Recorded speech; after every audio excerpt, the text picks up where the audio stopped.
how are you? I am Tracy Jackson, also known as the spiritual cheerleader, and I'm coming to you with a new segment that I'm going to do. It's going to be a card of the week, and I am using the Spirit Animal Oracle for the next foreseeable weeks because it's my newest deck and I'm loving it and I'm loving the messages from it. So let's get started with the card pull. The card that I pulled this week was Moth Spirit, and if you can read it, it says "Surrender Now." The message from the guidebook is something that I really love to share because it typically gives us insights into things that we might not have thought about in relation to surrender. So I'm going to read that out now. Moth Spirit asks, what is guiding you right now? Are you in alignment with Spirit or pursuing something or someone with so much tenacity that has become a compulsion or addiction? Are you so intoxicated by a potential relationship or opportunity that you can't think straight? Hard work and dedication are virtues, and love, of course, is a beautiful thing. However, when Moth Spirit appears, it is time to consider if you've gone over the edge in a relentless pursuit. Workaholism, overeating, perfectionism, or addiction to certainty, or even to a person may be your current vice. The form of your addiction does not matter so much as the awareness of the consequences of remaining persistent when moderation is needed. Let go of your excessive energy by channeling it into more than one direction. The fire burns hot and you do not want to be engulfed by your passion to the exclusion of all the other pursuits that matter to you. Now is a time for surrender and radical acceptance so that your drive does not cause you to flee or to fight. Spirit wants you to release your need for certainty and control so that you can relax into a more balanced way of using your Moth Spirit energy. Banish the shoulds and the musts so that you can enjoy what is and as you allow for what might be. Okay?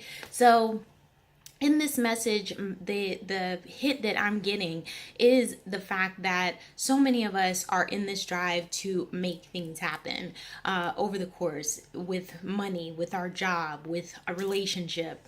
We kind of manipulate things the way we want it to go, and when it doesn't go that way, we kind of lose it.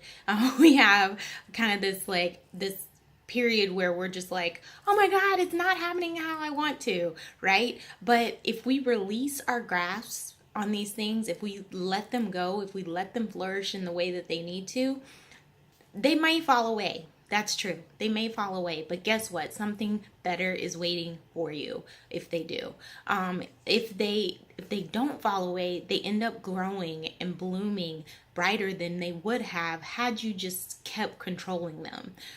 It's really like, having somebody have the freedom to be able to do what they want to do out of life versus someone controlling them. All of us, in some way, shape, or form, were given rules and restrictions when we were growing up. And sometimes those rules and restrictions were suffocating, so much so that when we went out, we went like crazy, right? And so we don't want to have that happen to us. We want to be in balance. We want to not go off the edge or get into those addictive cycles. We really want to allow things to come to us. And that's what surrender is all about. Really accepting what is going on in your life right now, accepting what is, and saying a prayer to whoever your higher power is, whatever or whoever your higher power is, so that you give this thing over to them.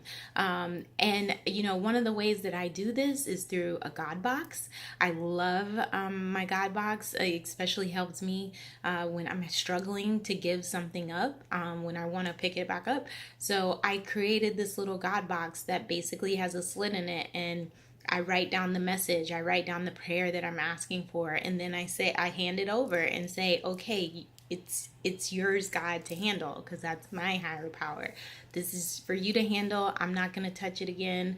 I surrender to whatever it is that you want me to do, and I will take the actions that you tell me to take to make this happen, but I won't do it in and of myself, right? because sometimes we mess it up when we do that.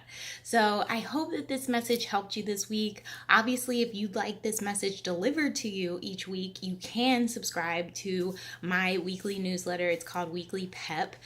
It has not only the card of the week, but it's going to have a weekly pep talk from my Facebook page that I do every week.